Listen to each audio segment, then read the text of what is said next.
This is the Yankees Postcast, your instant game reaction for the New York Yankees. Part of the Locked On Podcast Network. Your team every day.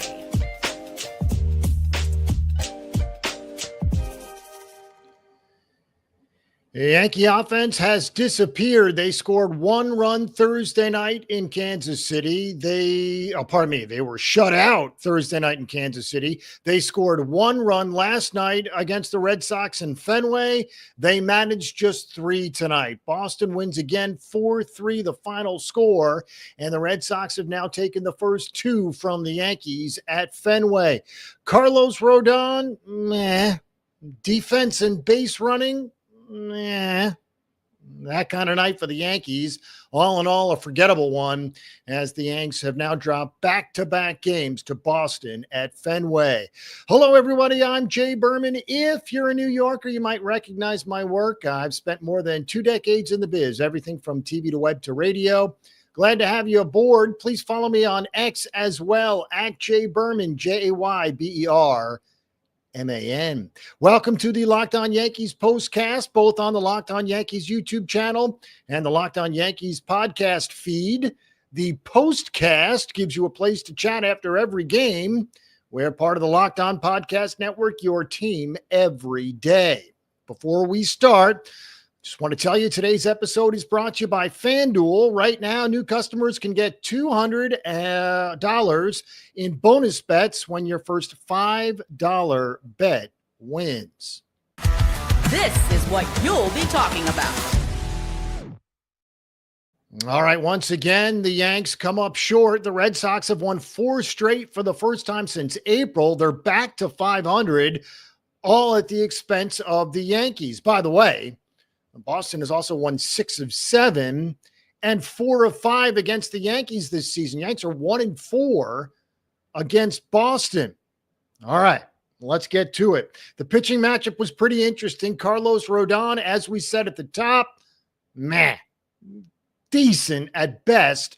Obviously, backs against the wall without the offense, so there was pressure there. 5+. He did not register an out in the 6th inning.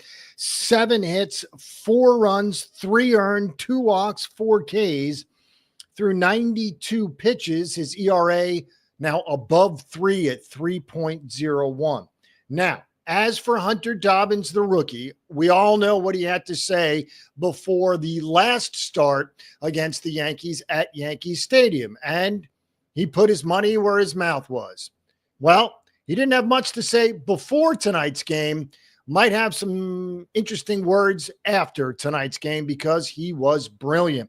The rookie now 4-1 with a 3.74 ERA. That after 6 scoreless, allowed just 2 hits, walked 1, struck out 5, needed just 82 pitches to get through those 6 innings. Now, obviously, Guerrero struggled and Weissert struggled, but the bullpen had enough rope there. They had enough leeway to get through the Yankees. Now, the Yankees did bring up the tying run in the 9th inning. In fact, they scored a run in the 9th inning, but obviously not enough, as Anthony Volpe flies out to center field to end it. Back to Dobbins and some interesting stats because he's been tough, and he's been tough against the Yankees. First Red Sox rookie to go 6+ scoreless innings with 2 or fewer hits since 2007.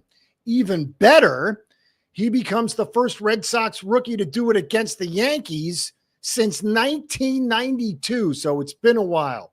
Now, as for the Red Sox pitching, which we all know has struggled, they've gotten at least 6 innings from their starting pitcher, 5 games in a row. That includes the last 2 against the Yankees, and obviously their sights now set on a series sweep. As we said, the Red Sox have won 4 straight, 6 of 7 overall, 4 of 5 against the Yankees this year.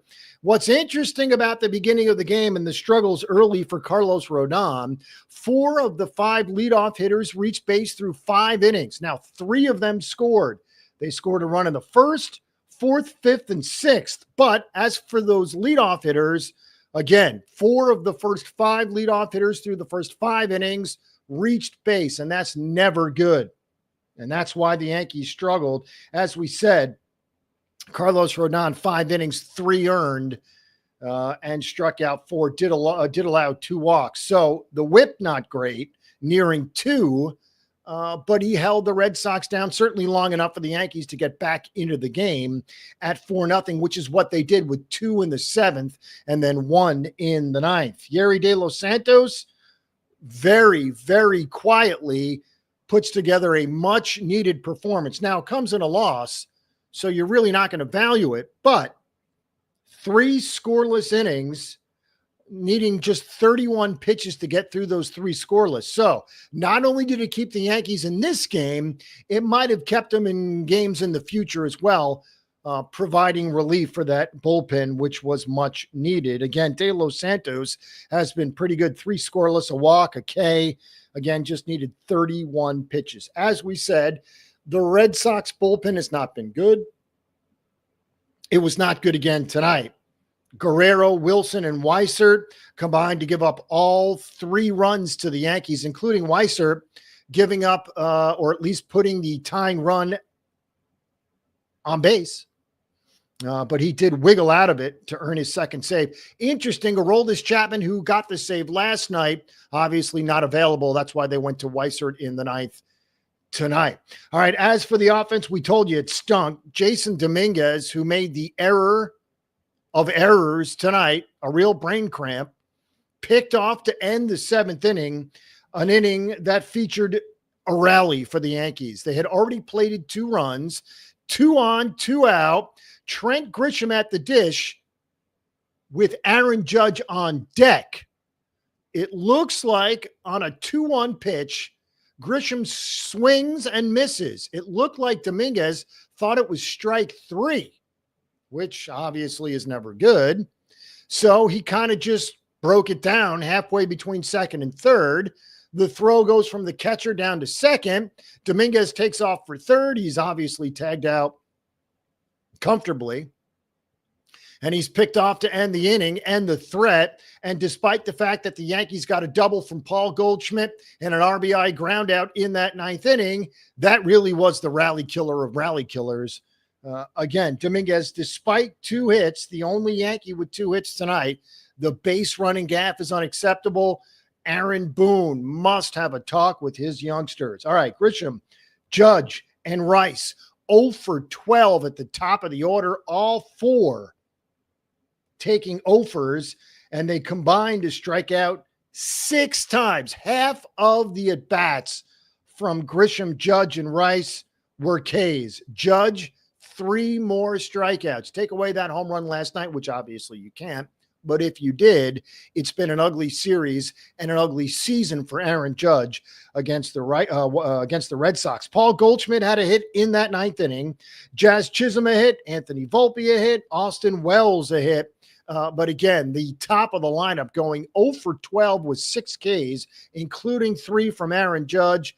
Those were killers. All right, Yanks will try to avoid the sweep Sunday afternoon. Thankfully, it's not a night game. Lots of night games to be played, and we will play a day game tomorrow, 1:35. We'll get to the schedule coming up. But again, lots to discuss. Aaron Boone has to discuss several things with his players. Base running, how many outs there are, what base to throw to. It was just a sloppy night all around. And considering it comes on the heels of 2 meh games against Kansas City and then Boston last night, look, the Yankees are in fine position. They're 42-27. They're still the best team away from home. They're 21-15 on the road. However, letting the Red Sox back in with some confidence, if you will, they're back to 500. And obviously 7.5 now behind the Yankees in the division. But again, never, ever, ever want to see a rival get off the mat.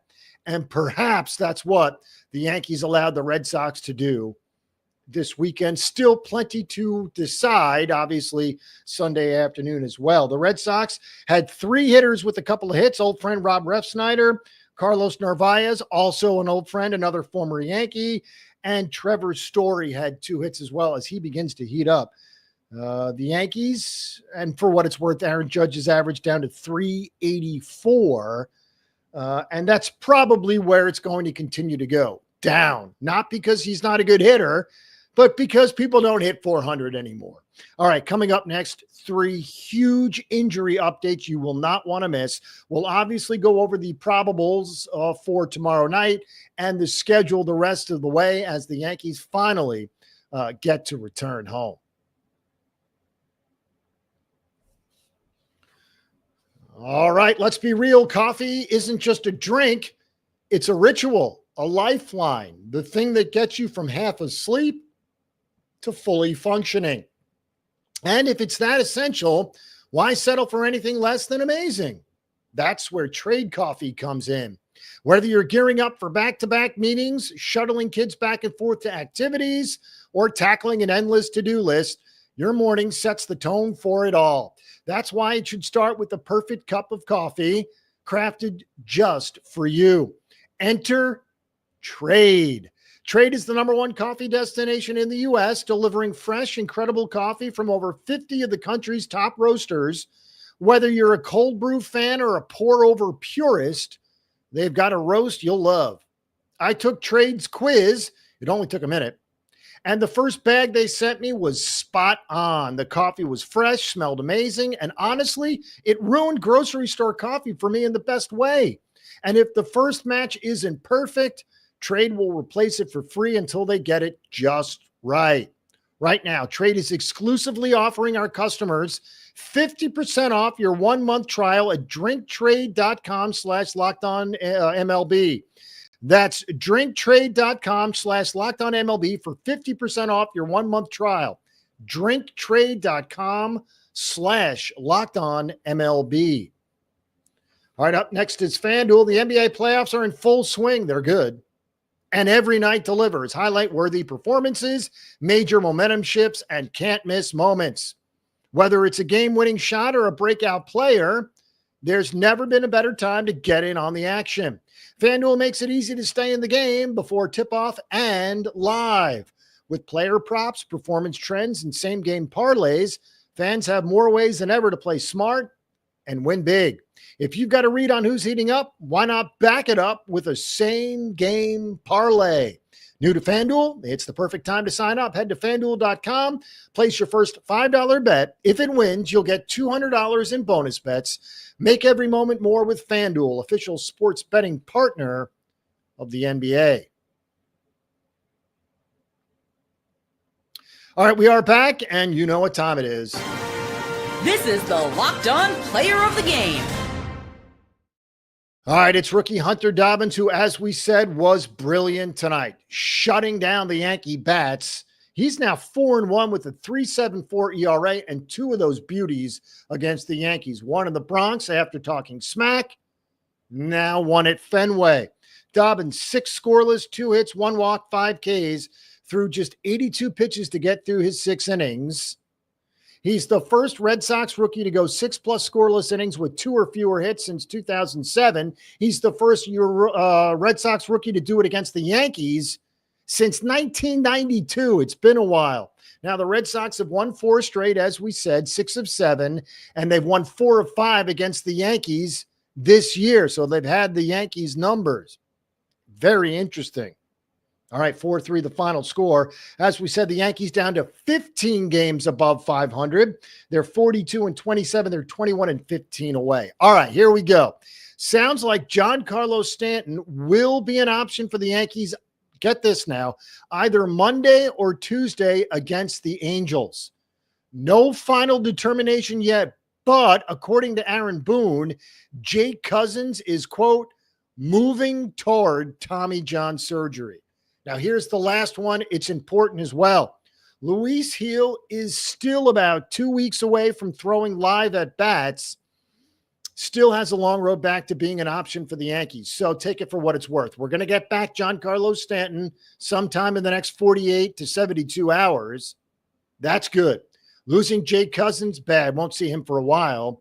Luis Gil, perhaps we wanted better news. Again, he won't start throwing for 2 weeks, which means he is way off from returning. All right, tomorrow, as we said, it's a 1:35 first pitch from Fenway as the Sox go for the sweep. It won't be easy. Max Fried goes for the Bombers. Brian Bayo goes for the Red Sox. All right, thanks for making the Locked On Yankees your first listen today. For your second listen, check out the all-new Locked On MLB Game Night. Every game, every night, all season long. Get local analysis on a national scale. Find MLB Game Night on Locked On MLB on YouTube or wherever you listen to podcasts. Also want to mention our partners in crime at Locked On Yankees. That's Stacey Gotsulias and Brian McKeon. Again, they handle all the stuff at Locked On Yankees. So follow, subscribe, and enjoy. Once again, another Yankee loss, 4-3. And just like that, the Yanks, as we said, have dropped 2 in a row to the Red Sox. As we said, 1:35 first pitch tomorrow. It'll be Max Fried and Brian Bayo. And then after that, the Yanks return home 4 against the Angels, 3 against the Orioles. We'll see you after every game. Have a good night, everyone.